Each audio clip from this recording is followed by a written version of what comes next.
said, "How are you doing?" He said, "Well, I don't know. I think this medicine might be having a bad effect on me." A few more. There goes that happy ending. Willie Nelson has always seemed untouchable. The spiritual grandfather of country music William Lee Nelson has always seemed invincible. He is known as the spiritual grandfather of country music and the laid-back outlaw, who with a guitar in his hands and peace on his mind, he smoked with presidents, jammed with rock stars, and forgave most people who hurt him, or so he thought. But behind the bandanas, the laughter, and the haze of smoke, there's a side of Willie that most fans have never seen. A side that remembers every slight, every betrayal, and every artist who crossed a line they couldn't uncross. Now 92 years old, Willie has nothing left to prove and no one left to please. Willie is finally being honest about the people who worked with him but turned their backs on him, the big names in show business who sold out the soul of country music, and the friendships that ended without a bang but with quiet. Some of these names are heroes in their own right. Some were once his best friends, and some of them you won't believe he ever hated. But when you hear the stories behind the names, you'll know why Willie Nelson never looked back. Tom Keith was a hero who went too far in reaching out to the rest of the world. There was a time when Willie Nelson and Toby Keith seemed like the perfect pair. Both were big names in country music with loud opinions and big followings. But behind the scenes, Willie didn't like Toby's voice or success. He didn't like what Toby stood for or how loudly he shouted it. Things reached a breaking point after a benefit concert in the early 2000s. Willie had agreed to go because he thought it would help veterans and bring people together. But when Toby took the stage waving flags and turning the show into what Willie called a political rally in disguise, Toby was reportedly told, "This isn't about right or left. It's about the music bringing people together." Willie didn't take it personally, but he started skipping events where Toby was performing. He did this quietly but on purpose, and in private he called Toby's music a commercial wrapped in camouflage. He thought it made the pain of the people it was supposed to honor seem less important. And worst of all, he hated the arrogance of thinking that only one voice could be patriotic. Years later, Toby tried to make things right with Willie by sending him a message through a mutual friend. Willie never replied, and from then on, he refused to work with Toby again. When asked later if he'd ever work with Toby again, he just said, "There's enough noise in the world already. I don't need to add to it." But this fight wasn't just about politics. The next name on Willie's list was very personal because it came from a man he had once called a brother. Brotherhood broken were the outlaw country kings and queens, two heroes who paved their own way through Nashville's well-kept streets. Willie Nelson and Merle Haggard worked together and were brothers in rebellion, but sometimes even brothers become strangers. What ended their relationship wasn't a big fight that made the news. It was something much quieter and more personal. For years, they toured, recorded, and stood shoulder to shoulder as defiant symbols. But tensions were building behind the scenes. Merle, ever the traditionalist, started making fun of Willie's growing support for marijuana legalization. At first, Willie laughed it off, but then Merle took it to the stage and called Willie. They were pulling weeds with Willie sitting just a few feet away. It wasn't a game. Willie, who built a movement around peace, didn't like being made fun of by someone he once thought of as family.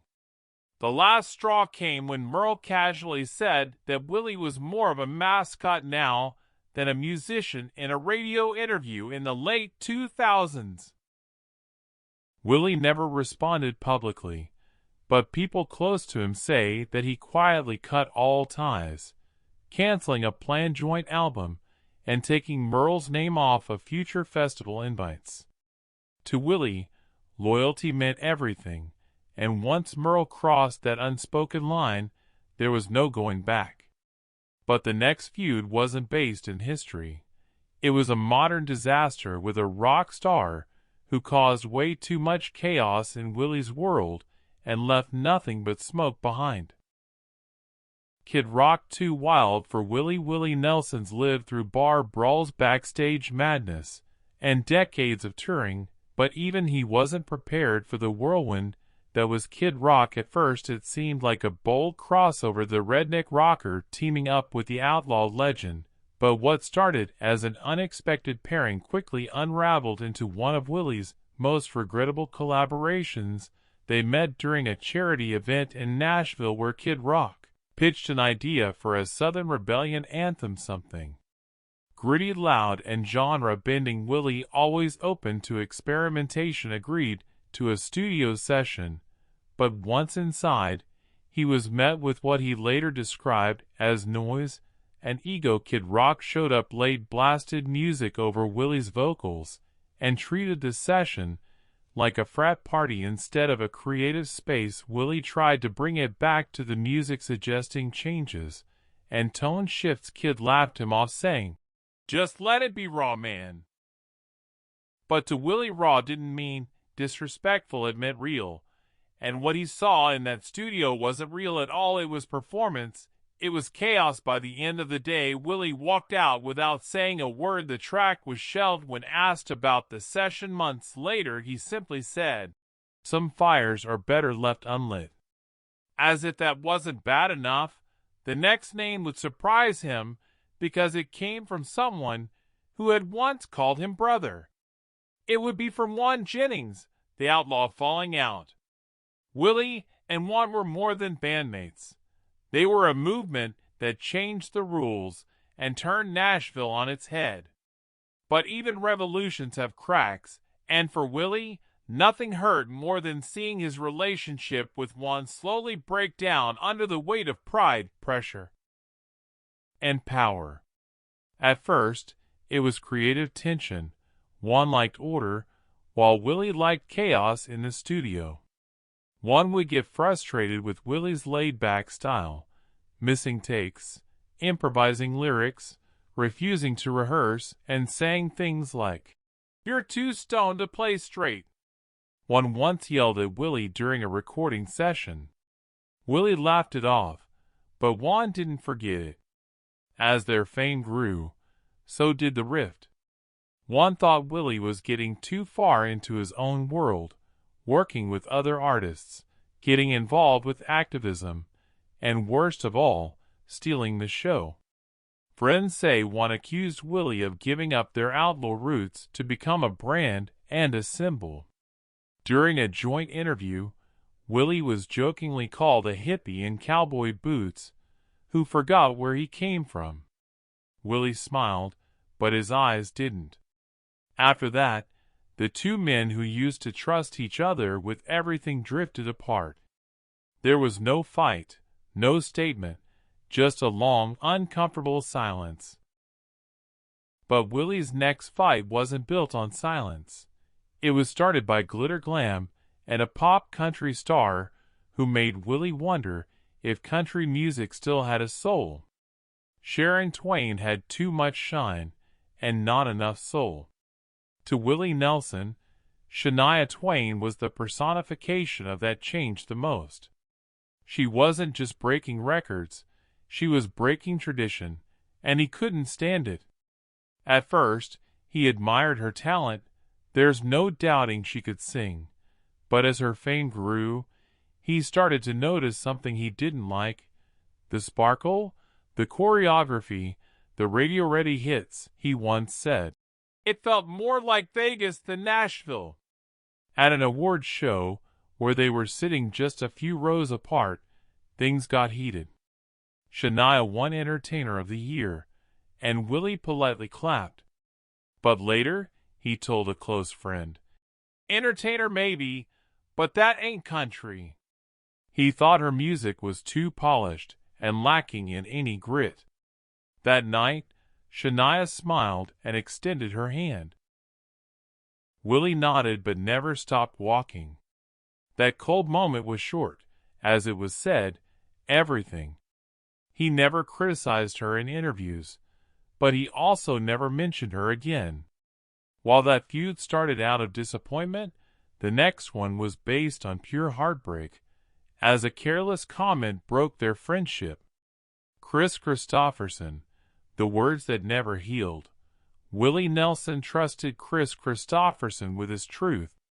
The two grew up together, played the same dusty stages, and wrote anthems that defined a generation. They shared smoke stories and a vision for what country music could be. But one offhanded comment during a political fundraiser where both men had been invited to perform turned decades of friendship into quiet anger. Willie, known for his activism, had spoken out on issues close to his heart, like farm workers and marijuana reform, backstage in front of a small group of artists and reporters. Kris said, "Willie's became more of a band mascot than a musician. It was just a joke. It's one thing to be laughed off by a stranger, but it's another thing entirely to be put down by a brother." Willie never confronted him directly, but from that day on, things were different. There were no more duets, shared sets, or long phone calls where they could trade lyrics and memories from afar. Kris may have forgotten about the incident, but Willie never did. "You don't always bury the hatchet," he once said. "Sometimes you hang it on the wall to remember." But the last name on his list was different. It wasn't based on friendship, competition, or betrayal. It was based on honesty, and Willie always thought that man was lying about a life he never lived. G. Brooks, the performer for most people, Gar Brooks is a country legend, an arena-filling superstar with a megawatt smile and a long list of hits. But to Willie Nelson, he was something else entirely. A polished product packaged by Nashville designed for mass appeal and, in Willie's eyes, disconnected from the dirt, pain, and grit that gave country music its soul. The two artists shared the stage more than once, but Willie always kept his distance, watching G from the wings and taking note of every pyrotechnic cue, every rehearsed emotional moment, and every perfectly placed tear. It wasn't the performance that bothered him. It was the intention. You can't sell struggle if you've never lived it. Willie once said to G after a show, "Next time sing it like it meant something." The turning point came when G was chosen to perform one of Willie's songs at a tribute concert. He did it with flair, big vocals, and roaring applause, but Willie reportedly turned around and said, "Next time sing it like it meant something." Willie quietly pulled away from anything Gar related after that. No duets, co-appearances, or even a name drop, because to him, the soul of country wasn't in the lights, it was in the scars. He rarely talked about these grudges, but at 92, he's no longer interested in playing nice. For Willie Nelson, the truth has always sounded better than silence. He has spent his whole life floating above the noise. The calm outlaw with nothing to prove and no one left to impress. But even heroes have limits, and after decades in the business, he's finally bringing to light the names he never forgot, not because of what they did, but because of what they stood for. Mark Keith Merle Haggard Kid Rock when Jennings Samuel L. Jackson Chris Kendall and G. Brooks 7 names 7 tales. These 7 names show that even a man built on peace can be hurt by pride, betrayal, or disappointment. Some fights were violent, others were quiet, but each left a scar, a lesson, or a line that couldn't be crossed again for Willie. He didn't hold these grudges out of spite. He held them out of principle. For him, Music was more than a business. It was a way of life, and anyone who disrespected that life even once wasn't welcome back in the end. Willie Nelson didn't just sing about truth. He lived it, and at 92, he's still reminding people that authenticity is more.